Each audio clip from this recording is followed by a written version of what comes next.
नमस्कार. मालिकेच्या आजच्या भागामध्ये आपल्याला पाहायला मिळतं की हा जो राकेश आहे त्याने भरपूर काही गोंधळ घालून ठेवलेला आहे.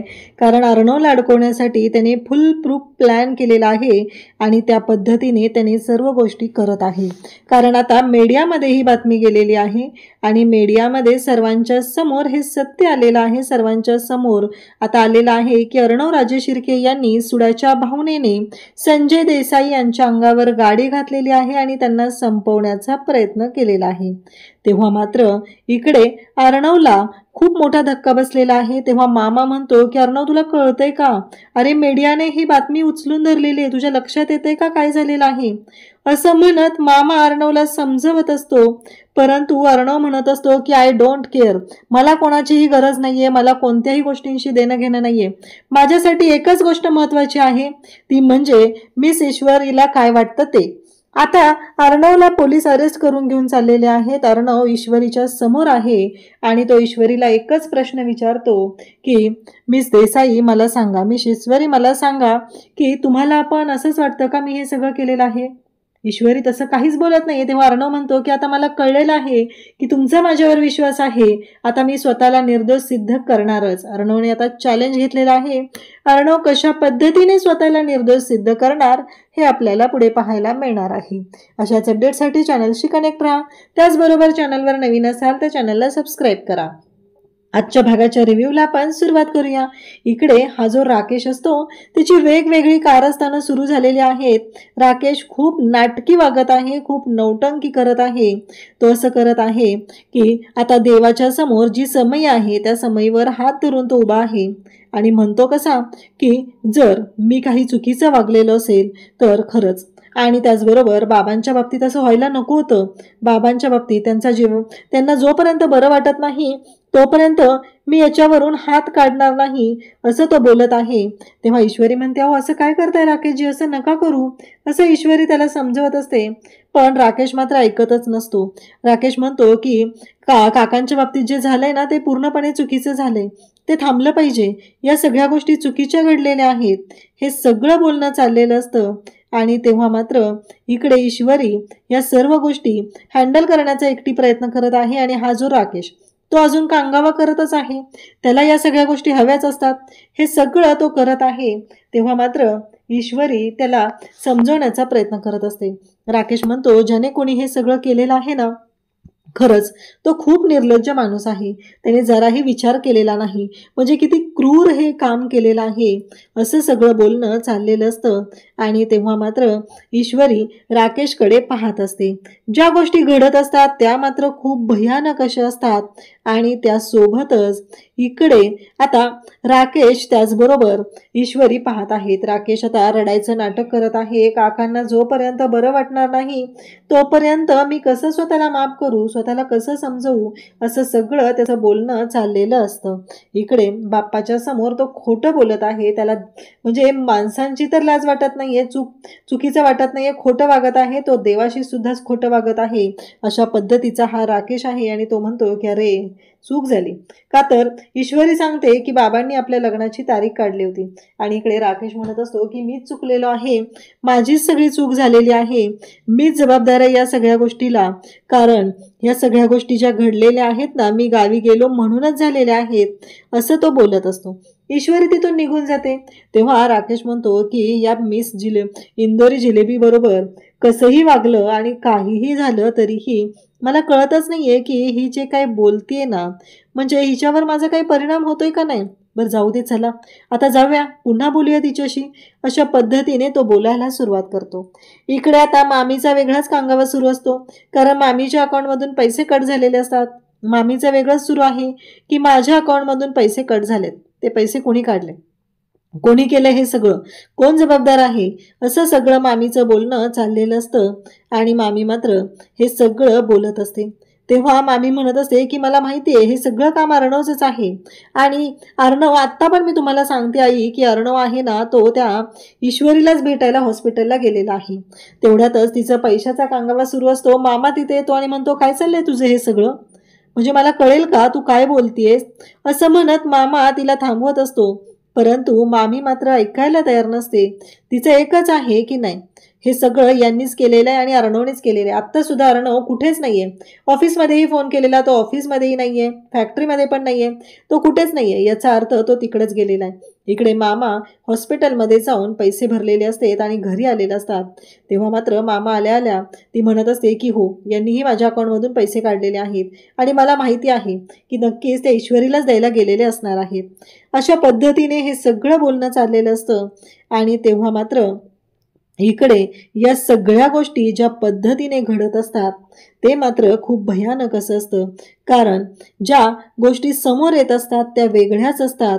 आणि त्याचबरोबर इकडे मामा म्हणतो की हो आई, आत्ता वल्लरी जे बोलते ना ते खरं आहे. कारण हो, मीच काढलेत ते पैसे आणि ईश्वरीलाच द्यायला गेलेलो आहे. मामाने स्पष्टपणे सांगितलेलं असतं की हो, ते पैसे मी ईश्वरीलाच द्यायला गेलेलो आहे. आणि हा सगळा गोंधळ सुरू झालेला असतो. मामीचं म्हणणं खरं आहे असं मामाने मान्यही केलेलं असतं. त्याचबरोबर मामी मात्र ओरडत असते, बोलत असते. तिचं म्हणणं एकच आहे की का का काढले तुम्ही पैसे, कशासाठी काढले हे पैसे, अशा पद्धतीने बोलणं सुरू झालेलं आहे. तेव्हा मात्र मामा म्हणतो की हो, आणि ईश्वरीच्या बाबांसाठीच मी भरलेले आहेत. त्यांना हॉस्पिटलमध्ये गरज होती पैशांची, त्यांच्या उपचारांसाठी मी हे पैसे भरलेले आहेत. तेव्हा मात्र मामी म्हणत होती काय गरज होती त्यांना तुम्ही पैसे भरायची, हे सगळं करायची, असं बोलणं चालू असतं. तेव्हा मात्र इकडे अंजली म्हणते अगं गरज होती सांगतोय ना मामा तुला. तेव्हा मामा म्हणतोय की हो, आणि ईश्वरीला हे माहिती नाहीये. पण आजीला आता एकच गोष्ट आठवती की राकेशने सांगितलेलं होतं की ईश्वरीला पैशांची गरज नाहीये. मग काही पैसे भरले तुम्ही, आणि गरज काय होती तुम्ही पैसे भरायची जावे बाप अविनाश, असं ती मामाला विचारू लागते. तेव्हा मात्र मामा म्हणत असतो की अगं गरज होती पैशांची, म्हणूनच तर आई मी भरलेले आहेत आणि याबद्दल तिला काही माहिती नाहीये, असं हे बोलणं चाललेलं असतं. आजी मात्र वेगळाच ओरडत असते, तिचा वेगळाच गोंधळ सुरू असतो. आणि इकडे मामा म्हणतो की मला कोणालाही मी उत्तर द्यायला बांधील नाही. माझ्या अकाउंटचे पैसे होते आणि ते मी वापरलेले आहेत, प्रश्न मिटला. वल्लरी म्हणत असते की आपलं जॉईंट अकाउंट आहे, तुम्ही मला उत्तर द्यायला बांधील आहात आणि तुम्ही मला उत्तर दिलं पाहिजे, अशा भाषेमध्ये वल्लरी बोलत असते. पण मामाने एका दमात सांगून टाकलेलं असतं की नाही, मी तुला सुद्धा बांधील नाही, असं म्हणत मामा तिथून निघून गेलेले असतात. आणि आता मात्र इकडे वल्लरी आता कांगावा करतच असते. त्यासोबतच तेवढ्यात ती म्हणू लागते की बरोबर आहे, अर्णव ना हॉस्पिटललाच गेला होता. आई मी तुम्हाला सांगते ना, अर्णव हॉस्पिटललाच गेला होता. अर्णव येतो आणि सांगू लागतो की हो मामी बोलते ते बरोबर आहे, मी गेलो होतो, हॉस्पिटललाच गेलो होतो. तेव्हा आजी म्हणते काय, तू माझी शपथ मोडून हॉस्पिटलला गेलास? तेव्हा अर्णव म्हणतो की आज आजी ऐकून तरी घे, अगं ताईचे रिपोर्ट येणार होते ना, आणि काही औषध आणायची होती, त्यासाठी मी हॉस्पिटलला गेलेलो, असं इकडे अर्णव स्पष्टपणे सांगतो. तरीही आजी म्हणत असते की नाही, हे तू खोटं बोलतस. आणि मामी जी आहे ती कांगावा करायला तयारच आहे. मामी इकडे सांगत असते की नाही, अर्णव खोटं बोलतोय. इकडं ईश्वरी मात्र शांतपणे तिथून निघून आलेली असते. अजूनही राकेशच्या डोक्यात हेच सगळं सुरू असतं. राकेश मात्र म्हणत असतो की नाही, काही झालं तरीही हिंदोरी जिलेबी मी हिच्यासाठी काहीही केलं तरीही अर्णवचा विचार मात्र डोक्यातून काढत नाहीये. इकडे ईश्वरी म्हणत असते की बरोबर आहे, अर्णव सरांना अजूनही माझ्याबद्दल वाटतं, म्हणून तर अर्णव सरांनी मामांना पाठवलं होतं. म्हणजे अर्णव सर बाकीच्यांकडून तरी होईना माझी चौकशी करत आहेत, माझी काळजी करत आहेत, हे सगळं बोलणं चाललेलं असतं. तेव्हा मात्र इकडे आता राकेश तिथं आलेला असतो आणि राकेश बोलायला सुरुवात करतो. कारण राकेशने मोठा प्लॅन केलेला आहे. काहीही झालं तरीही हा अर्णव जो आहे तो यांच्या आयुष्यातून निघाला पाहिजे आणि ते फक्त आणि फक्त मी असलो पाहिजे, एवढंच प्लॅनिंग या राकेशने केलेलं असतं. आणि तो येतो आणि म्हणतो मी काहीही वागलो, कसंही केलं तरीही हिच्या डोक्यात माझ्याबद्दल काहीच नाहीये. खरं तर हा जो संजय आहे ना, याला एवढ्या लवकर उडवायला नको होतं का मी, असं सगळं बोलणं त्याचं चाललेलं असतं. कारण अचानक त्याला वाटू लागलेलं आहे की नाही, पण तो म्हणतो काय फरक पडतो, काम तर केलेलं आहे मी, आता पुढच्या गोष्टी बघूया, अशा पद्धतीने बोलणं चाललेलं असतं.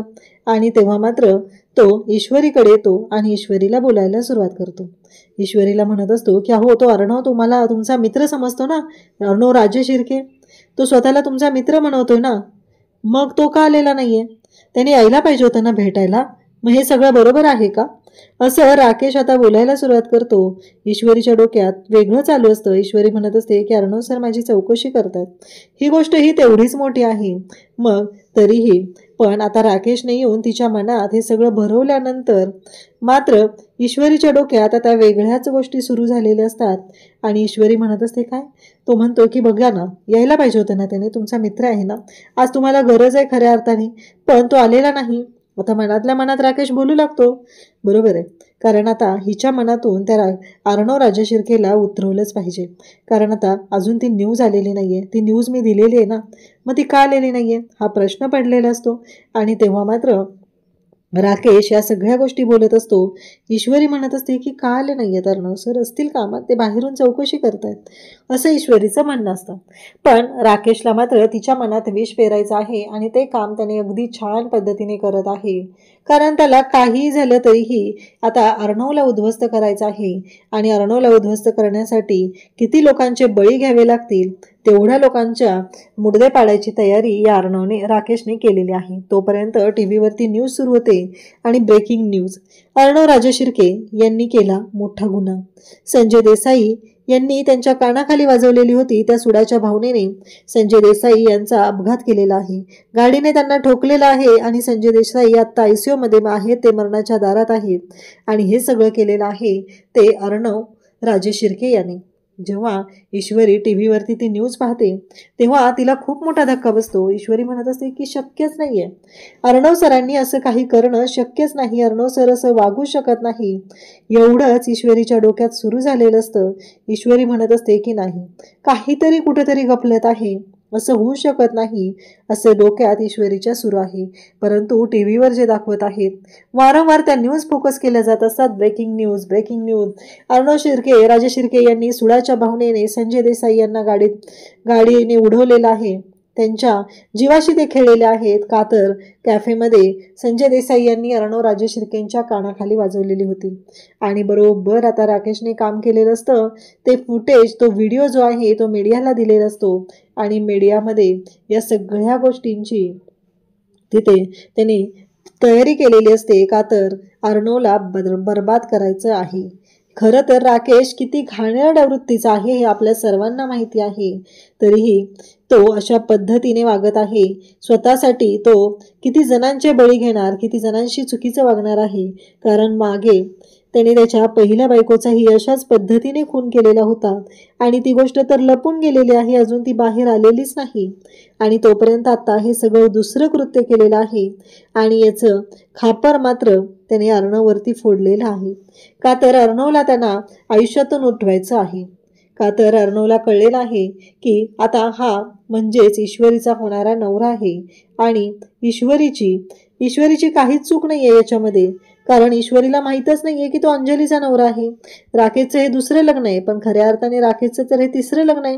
कारण ऑलरेडी त्याने शलाकाबरोबर सुद्धा लग्न केलेलं होतं. ही गोष्ट अजून आलेलीच नाही बाहेर. पण तोपर्यंत इकडे आणखी गोष्टी सुरू झालेल्या असतात. इकडे राकेश एवढ्या विचित्र पद्धतीने वागत आहे. आणि त्याचबरोबर ईश्वरीला तो म्हणू लागतो की काय हे खरंच देवा हे असं नाही करू शकत, मी स्वप्नातही असा विचार नाही करू शकत, हे सगळं मी काय पाहतोय, या सगळ्या गोष्टी काय आहेत, अशा पद्धतीने तो बोलायला सुरुवात करतो की अहो असं कोणी वागू शकतं का, कानाखाली मारली म्हणून काय. आणि त्याच्या आधीच त्याने सांगितलेलं असतं की मला काय वाटतं माहितीये का, तो राग धरून बसलाय, तुम्ही तुमच्या बाबांनी त्याच्या कानाखाली मारलेले आहे ना म्हणून तो आलेला नाही. आणि आता ईश्वरीला सगळ्या गोष्टी रिकॉल होऊ लागतात. ईश्वरीला सगळं आठवू लागतं की हे सगळं काय घडलंय. म्हणजे अर्णव सर मुद्दाम आलेले नाहीत, अर्णव सरांनी हे जाणून बुजून केलेलं आहे. टीव्हीवरती वारंवार त्या न्यूज दिसत असतात, ब्रेकिंग न्यूज, ब्रेकिंग न्यूज. एकतर अर्णव राजशिर्के हा कोण आहे, एक मोठा बिझनेसमन आहे. आणि अर्णव राजशिर्केने हे जे काही केलेलं आहे त्यामुळं त्याच्या बाबतीतल्या न्यूज टीव्हीवरती येणं स्वाभाविक असतं. त्याच्या बाबतीत टाचणी जरी हल्ली तरीही ते लोकांसाठी ब्रेकिंग न्यूज असतात, मीडियासाठी ब्रेकिंग न्यूज असतात. आणि आता तर एवढी मोठी गोष्ट घडलेली आहे, म्हणजेच या सगळ्याचा इथे मोठा आता मीडियाने फायदा उचललेला आहे. त्या क्षणी आता ईश्वरी इथून निघालेली असते. ईश्वरी म्हणत असते की हे सगळं काय आहे. आता ईश्वरी कसलाच विचार करत नाही आणि डायरेक्टली तिथून निघालेली असते. त्याच वेळी इकडे घरी सगळेजण बोलत असतात. मामी अर्णवला म्हणत असते की काय चाललंय नक्की तुझं, म्हणजे तू खरंच केलेस का हे सगळं, आणि तू गेला होता ना ईश्वरीला भेटायला, मग काय इंशी खोटं बोलतोय. तेव्हा इकडे अर्णव म्हणत असतो की मी का खोटं बोलू, मी गेलेलोच नाहीये तर मी का खोटं बोलू, मी खोटं बोलायचा प्रश्नच येत नाहीये, असं अर्णव सांगू लागतो. तेव्हा मात्र इकडे वल्लरी म्हणत असते की केलेलंस तू असं. तेवढ्यातच तिथे आकाश आणि त्याचबरोबर मामा ते धावत येतात आणि सांगू लागतात की अरे दादा, टीव्हीवरती सगळे तुझी व्हायरल न्यूज यायला लागली आहे, कंटिन्यू तुझं नाव येते टीव्हीवरती. तेव्हा मात्र इकडे आता सगळेजण पाहू लागतात. टीव्हीवरती ब्रेकिंग न्यूज सुरू आहे. टीव्हीवरती न्यूजमध्ये दाखवत आहेत ते म्हणजे की अर्णवराजे शिर्के यांनी संजय देसाई यांना मारण्याचा प्रयत्न केलेला आहे. हे जेव्हा टीव्हीवरती न्यूज येते तेव्हा मात्र सगळ्यांना धक्का बसलेला असतो. हे सगळं काय घडतंय, आणि त्याचबरोबर हे सगळं जेव्हा घडत आहे तेव्हा मात्र आता सगळेजण पाहत आहेत आणि अंजली त्याचबरोबर वल्लरी या सगळ्यांनाही धक्का बसलेला असतो. सगळ्यांनाही कळत नसतं की हे सगळं काय आहे, का असं सगळं घडतंय. आणि तेव्हा मात्र इकडे अर्णव म्हणत असतो की काय आहे, मी काय पाहतोय हे सगळं, म्हणजे अर्णवला तर कळतच नाहीये. आणि त्यासोबतच तो म्हणू लागतो की नाही, काहीतरी हे वेगळं आहे, कारण माझा याच्याशी काहीच संबंध नाहीये. त्या दिवशी तर मी असं सुरू झालेलं असतं, ईश्वरीच्या बाबांचा क्रूर पद्धतीने अपघात घडवलेला आहे आणि हे सगळं करणारा अर्णवराजे शिर्के आहे म्हणून टीव्हीवरती आता न्यूज सुरू झालेल्या आहेत. अंजली म्हणत असते की चिंटू हे सगळं काय आहे. अर्णव म्हणतो की नाही माहिती मला ताई, हे सगळं मी नाही काय केलेलं हे सगळं, असं तो सांगू लागतो. तेव्हा मात्र मामालाही धक्का बसलेला असतो, कारण मामाला माहिती असतं की त्यावेळेस अर्णव कुठे होता ते. आणि हे सगळं जेव्हा घडतंय तेव्हा मात्र सगळेजण पाहू लागलेले आहेत. कोणाला काहीच कळत नाहीये की अचानक हे सगळं काय आहे. त्यामुळं सगळेजण धक्का बसल्यासारखे पाहत असतात. तेवढ्यातच ईश्वरी दारात येते. ईश्वरीला खूप राग आलेला असतो, म्हणून तर ईश्वरी रागाने निघून आलेली असते आणि तिथे येऊन म्हणू लागते की बास झालं, हे सगळं तुम्ही केलेलं आहे, आता तुम्ही खोटं बोलताय. अर्णव सर, तुम्ही खोटं बोलताय, कारण तुमच्यावर मी खूप विश्वास ठेवला होता. आणि हे सगळं काय आहे, म्हणजे माझ्या बाबांनी तुम्हाला 4 चौघात मारलं म्हणून तुम्ही त्यांच्या जीवाशी खेळलेल्यात अशा पद्धतीने. अर्णव म्हणतो की मी तर त्या दिवशी, आणि झालं. ईश्वरी म्हणते बास, मला काही ऐकून घ्यायचंच नाहीये, असं म्हणत ईश्वरी अर्णववरती आवाज चढवत असते. तेव्हा अर्णव म्हणत असतो अगं मी काहीच नाही केलेलं, माझ्यासाठी सुद्धा हे शॉकिंग आहे, मी आत्ता पाहतोय. ईश्वरी म्हणते की मी तुमच्यावर खूप विश्वास ठेवला, माझ्या स्वतःपेक्षा जास्त विश्वास मी तुमच्यावर ठेवला, कारण आपल्यामध्ये मैत्री होती. पण आज तुम्ही दाखवून दिलेलं आहे की तुम्ही विश्वास ठेवण्याच्या लायकीचे नाहीये. तुम्ही रागाच्या भरात काही करू शकता, म्हणून मी सगळीकडे तुमची वकिली करत फिरत होते, कारण तुम्ही कधीच चुकणार नाही हे मला माहिती होतं, म्हणून तर मी तुमची वकिली करत होते. आणि आज तुम्ही मला दाखवून दिलेलं आहे की तुम्ही काय करू शकता. तुमच्यामुळं आज माझ्या बाबांची अवस्था काय झाली, ते मृत्यूच्या दारात आहेत, ते मरणाशी झुंज देत आहेत, आणि तुम्ही इकडे काय, तुम्ही हे सगळं करून सवरून शांत बसलेला आहेत, नामानिराळे राहिलेले आहेत, असं म्हणत ईश्वरी बोलत असते. तेव्हा मात्र अर्णवसाठी सुद्धा हा खूप मोठा धक्का असतो. ईश्वरीला कळतच नाहीये की नक्की काय करू, कशा पद्धतीने गोष्टी मॅनेज करू, हा प्रश्न ईश्वरीला पडलेला असतो. ईश्वरी रडत असते, कारण तिच्या बाबांची हालत खूप बेकार झालेली आहे. आणि आता समोर हे सगळं, कारण ज्या अर्णवच्या आधारावरती ईश्वरी जगत आहे, अर्णवबद्दल तिला खूप वाटत आहे, परंतु अचानक ह्या गोष्टी घडलेल्या असतात आणि ईश्वरीला खूप मोठा धक्का बसलेला असतो. ईश्वरीला कळतच नसतं की हे सगळं काय घडतंय आणि मी नक्की काय करू, मी नक्की कशा पद्धतीने गोष्टी मॅनेज करू, हा प्रश्न ईश्वरीला पडलेला असतो. आणि अर्णव म्हणत असतो की मी काहीच नाही केलेलं, असं म्हणत ईश्वरीला तो समजवण्याचा प्रयत्न करत असतो. परंतु ईश्वरी जे काय बोलत असते, जे काही घडत असतं ते अर्णवला कळतच नसतं. अर्णव म्हणत असतो की मी काहीच केलेलं नाही, परंतु ईश्वरी मात्र वारंवार इथे सांगण्याचा प्रयत्न करत असते की अर्णव सर, तुम्ही केले हे सगळं, तुम्ही केलंय, या सगळ्याला तुम्ही जबाबदार आहात, असं ईश्वरी इकडे सांगत असते. आणि तेव्हा मात्र अर्णव सांगत असतो की नाही, मला नाही माहिती. ईश्वरी म्हणत असते की आता मला कळलेलं आहे की तुम्ही काय आहात ते. अर्णव म्हणतो अगं मी शॉर्ट टेम्पर्ड आहे, पण मी असं काही नाही केलेलं, असं अर्णव स्पष्टपणे सांगत असतो. पण आता ईश्वरीला या गोष्टी ऐकूनच घ्यायच्या नसतात. ईश्वरी म्हणत असते की नाही, हे सगळं तुमच्यामुळेच झालेलं आहे, या सगळ्या गोष्टीला तुम्ही जबाबदार आहात. वल्लरीमध्ये त्याने म्हणते, बाद झालं, तोंड सांभाळून बोल, तू कुणाशी बोलते तुला माहिती आहे का? तेव्हा मात्र ईश्वरी म्हणते की बाद झालं. तेव्हा अर्णव म्हणतो की मामी तिचा काही दोष नाही, असं नको करूस. अर्णव ईश्वरीची बाजू घेतो. तेव्हा ईश्वरी म्हणू लागते, तुम्ही कितीही माझी बाजू घ्या, पण तुम्ही जे काही केलेलं आहे ते मी विसरणार नाही. आत्ता तुम्ही माझी बाजू घेतली म्हणून तुमच्यावर माझा विश्वास बसेल असं काहीही होणार नाही, असं ईश्वरी ठणकावून सांगत असते. उद्याच्या भागात आपल्याला पाहायला मिळतं, मामा म्हणत असतो की अरे अर्णव, सगळ्या मीडियामध्ये ही बातमी उचलून घेतलेली आहे, अर्णव राजे शिर्केवरती टीका होत आहे. तेव्हा अर्णव म्हणतो, आय डोंट केअर, मला काही फरक पडत नाहीये, मला फक्त फरक एकाच गोष्टीचा पडतो, तो म्हणजे ईश्वरीला काय वाटतं, मिस इंदोरला काय वाटतं, असं त्याचं बोलणं चाललेलं असतं. आणि इकडे अर्णवला कळतच नाहीये की त्याला आता अटक होऊ शकते, काही होऊ शकतं, कारण एका खुनाच्या आरोपामध्ये तो अडकला गेलेला आहे. या गोष्टीची जाणीवच अर्णवला नाहीये. मामा समजवण्याचा प्रयत्न करतोय, पण अर्णवला मात्र ते समजूनच घ्यायचं नाहीये. तो मात्र ओव्हर कॉन्फिडन्समध्ये चाललेला आहे. त्याच्या डोक्यातच येत नाहीये की या सगळ्याचे परिणाम काय होऊ शकतात. ही गोष्ट मामाच्या अर्णवच्या लक्षातच येत नाही. त्यानंतर आता पोलीस स्टेशनच्या समोर मीडियावाले आलेले आहेत. तिकडे मामी त्याचबरोबर ईश्वरी आहे. आणि मग आता अर्णव म्हणत आहे की मला फक्त एकाच गोष्टीने फरक पडतो. आणि त्याचबरोबर तो ईश्वरीला विचारतो, मिस इंदोर, तू सांग, मला माझ्या डोळ्यात बघून सांग की तुलाही असंच वाटतं का मी हे सगळं केलेलं आहे, असं अर्णव बोलत असतो. आणि तेव्हा मात्र ईश्वरी त्याच्याकडे पाहते, पण ईश्वरी अजिबात म्हणत नाही की मला वाटत नाहीये. अर्णव म्हणतो, मला कळलेलं आहे उत्तर, तुलाही माझ्यावरती विश्वास आहे. आता मी स्वतःला निर्दोष सिद्ध करण्यासाठी काहीही करू शकतो, कारण मी निर्दोष आहे, मी काही केलेलं नाही. अशाच अपडेटसाठी चॅनलशी कनेक्ट राहा. थँक्यू.